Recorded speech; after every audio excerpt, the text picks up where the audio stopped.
This is the best winter jacket, and it's not even close. I'm so excited for this video. I've spent a year thinking about it and wearing in different versions, and I even interviewed a military clothing historian for this video. You're gonna hear from him in a bit later on. And we're gonna be comparing my 4 different deck jacket models so you can tell me which one I should sell. Yes, I am too obsessed with deck jackets by a mile. But look, I know there are 1,000,001 different great fall jackets, and you can go with like denim jackets or leather and so on. But when it's really, really cold, a lot of guys just say, screw style, I gotta put on something puffy and polyester that would look at home on a ski field, right? But the deck jacket is so unbelievably warm because it was made for the decks of Navy ships. But it's made of all natural materials, including the rarest form of cotton I've ever come across.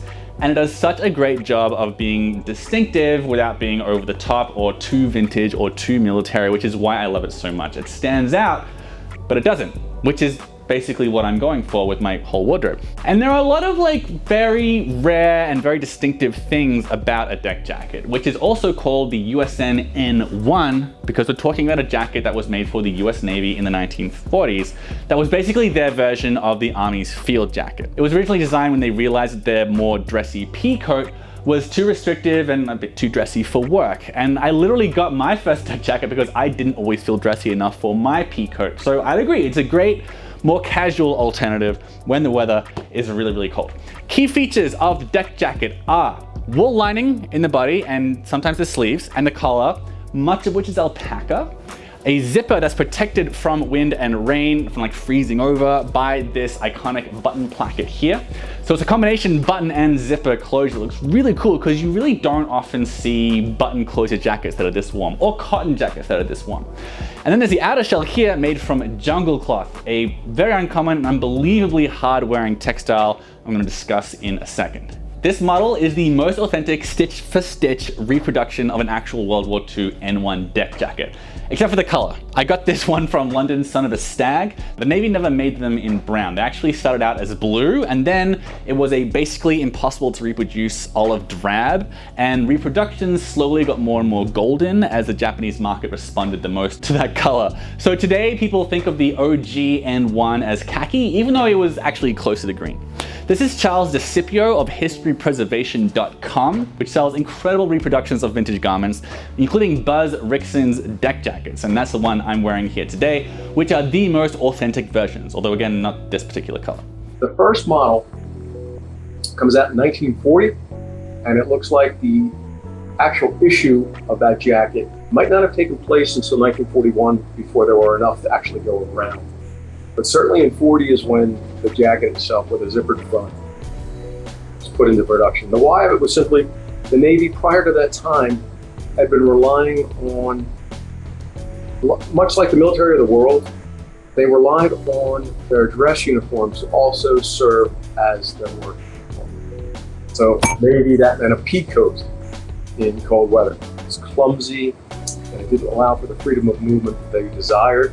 You've never encountered a material like jungle cloth. These days it's often called Bedford cord or whipcord, but those are actually different fabrics, although the distinction is almost totally meaningless today because they're always used interchangeably. So the US Navy's jungle cloth, which is the fabric of these deck jackets we're referring to, that is 100% cotton.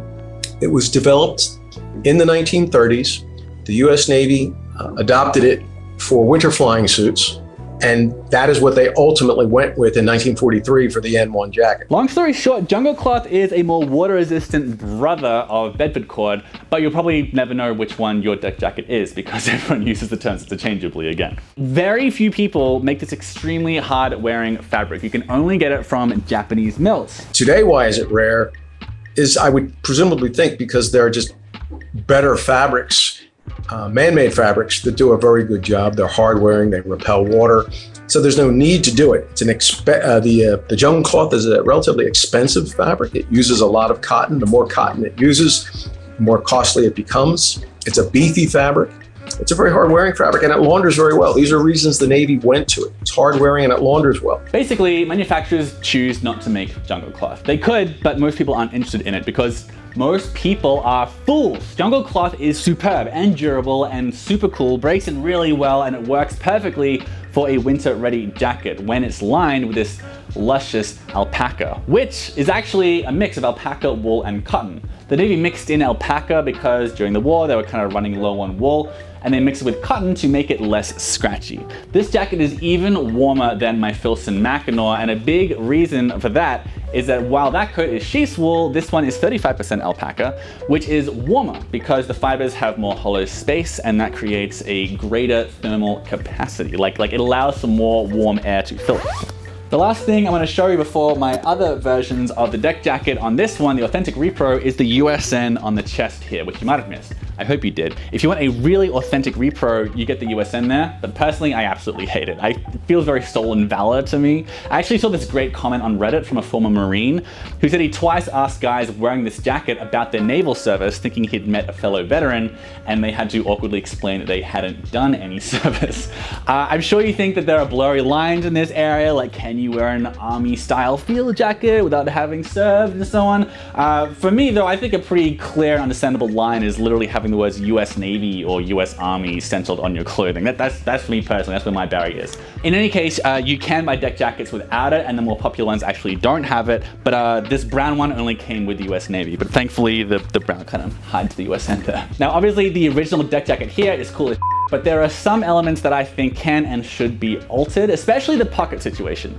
There's no internal pocket on the original deck jacket. The hand warmer pockets are unlined, so they don't offer much relief if you don't have gloves.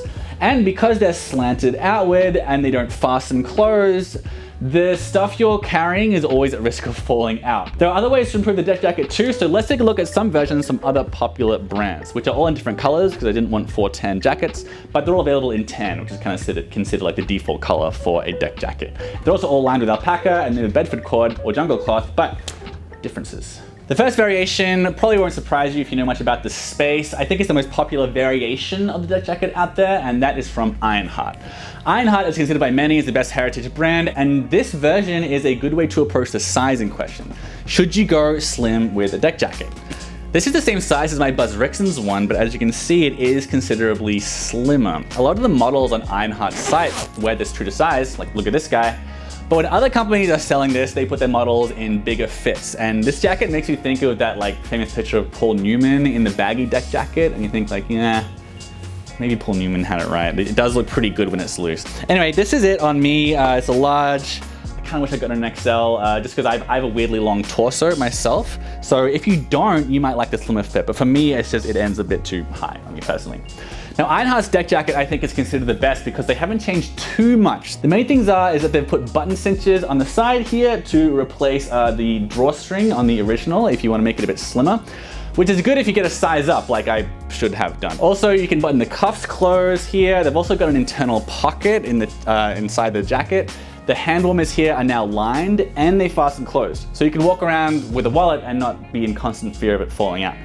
A less subtle upgrade is that Ironheart added an interlining underneath this for added wind resistance, which is interesting because the early versions of deck jackets actually had a cellulose liner in the body for wind resistance. So there's actually a good argument to be made that an interlining is actually traditional, even if it didn't wind up on the final version of the N1, which is probably for the best because apparently that cellulose liner, the old-fashioned one, was really, really noisy. The lining is different as well on this. There's no cotton and less alpaca. It's an 80-20 blend of wool and alpaca that is much, much less itchy than the original. Even though I have a slight wool sensitivity, this wool-heavy lining is actually more comfortable for me.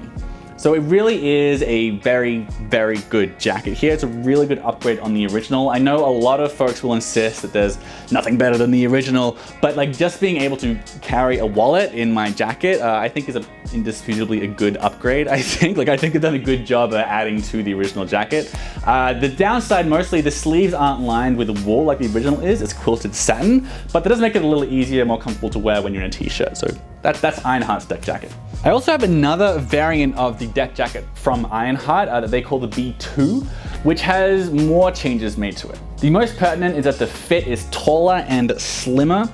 So the XL that I'm wearing here for the B2 is between the L and the XL for Ironheart's other deck jacket. So the sizing is really perfect on me, right? It's smaller than an XL would have been on that, but bigger than the L. I do miss the hand warmer pockets though, because this one, they the pockets are very cool and they're very, very secure because you can just drop stuff into them vertically and they secure closed, so nothing's ever slipping out of them, even if they're unfastened because they clasp closed. But the angle makes them a little harder to use as hand warmers, so it's better to use gloves with this one. The big difference here, though, that you've probably already noticed, is that they've done away with the button placket in favor of button clasps. So you still get the wind-resistant storm flap, and this has that wind-resistant lining too that Ironheart has, but it's way easier to close the jacket if you're wearing gloves or even if you're just doing it one-handed, right? Strictly because of the fit, this is my favorite variant of the deck jacket. I think I prefer the other Ironheart's buttons and pockets, but this is still very, very easy to wear here. The sleeves are also unlined like the other one. Sadly, Ironheart isn't making this anymore, I don't think, so don't get too attached. Now the last deck jacket variant that I own, before I'm going to quickly show you some that I don't, is the Mariner from Freenote Cloth. This one is made in that kind of frustrating super dark navy that looks black unless you wear it with black, and you can tell that it's not black. So I don't know, I can never know if I can wear brown with this, but anyway, this is my newest deck jacket. It just arrived this week. I got it on sale from Standard and Strange. It's a very interesting variant, at least if you're as obsessed with minute details of deck jackets as I am. The big difference is that the sleeves are lined like the original and unlike Ironheart, so it's the warmest update I have, although it has more alpaca in the blend, so it's not quite as comfy on the skin as Ironheart. The first thing you probably noticed though is that there are no buttons or clasps to close. This is strictly and simply a zip. So it probably comes off as a bit more modern, I think. I think the button placket is wonderful and I miss it terribly. But interestingly, the ancestors of the N1 were like this, just a zipper. After the first year and a half of World War II, the shortcomings of the jacket were recognized, and the biggest shortcoming of the jacket was a zipper. And the zippers, when exposed to the seawater and high winds and low temperatures, froze over. And it made it very difficult, especially with gloves, to manipulate the zipper. They then made a jacket that closed with hooks, which you can also find on the repro market, including historypreservation.com, before ultimately landing on the button placket, which is the final N1 version, right? But yeah, there's an argument to be made this is traditionally made, right? Other minor changes with Freenote, there is an internal pocket here, unlike the original deck jacket. The hand warmers here fasten closed, which is nice. They're not lined though, it's a bit of a bummer. And you can adjust the waist with buttons like you can with the other variant as well. And also the collar is bigger. This is a big one actually. The bigger collar makes it a bit more modern and fun, but it also means when you flip it up, it's a little bit too big to stay up without getting in your way. It comes around here, and also it doesn't stay up, it kind of flops down on its own weight. You see what I mean? The solution here is when you're flipping it up, when it's that cold, you're meant to button it closed to here like that, but that's effort you might want to put in if you're just running between bars or whatever, right? So of my deck jackets, and I need to sell one, probably, at least one, probably Ironheart's B2 I like the most, just because of the more modern fit, and the lining is more comfortable on that one as well. I might have said Ironheart's N1 if I got an XL though, even though the standard buttons are less convenient than the clasps. I just really like the way the buttons look, I think, on the original deck jacket, right? But the B2 fits me better. Your mileage may vary. This is obviously an individual thing, especially when it comes to fit. So let me know which one you like. What else is on the market though, you might be asking? Well, all these deck jackets cost $600 to $700 that I've been showing you. History Preservation has a lighter weight version though that was briefly made for milder Japanese winters for $455 with lighter cloth and thinner wool. It's worth checking out. A lot of people don't know that. But generally they're $600 to $700. Let's get cheaper. A lot of brands had cheaper deck jackets, like Fady had one with polyester lining and a regular cotton outer for under $300. Schott had some inexpensive ones, but they're not anymore, right? So who's still selling cheaper deck jackets? Pike Brothers has one for 299 euros, which is wool instead of alpaca, but the outer is still jungle cloth. I think the reasons it's cheaper are that there's no alpaca and it's made in Turkey. That's probably your best deck jacket, your best bet for a deck jacket for what is currently converting to under $350. That's the best under $350. If you don't mind them being made in China, there are some on eBay for under $150 that are lined with polyester.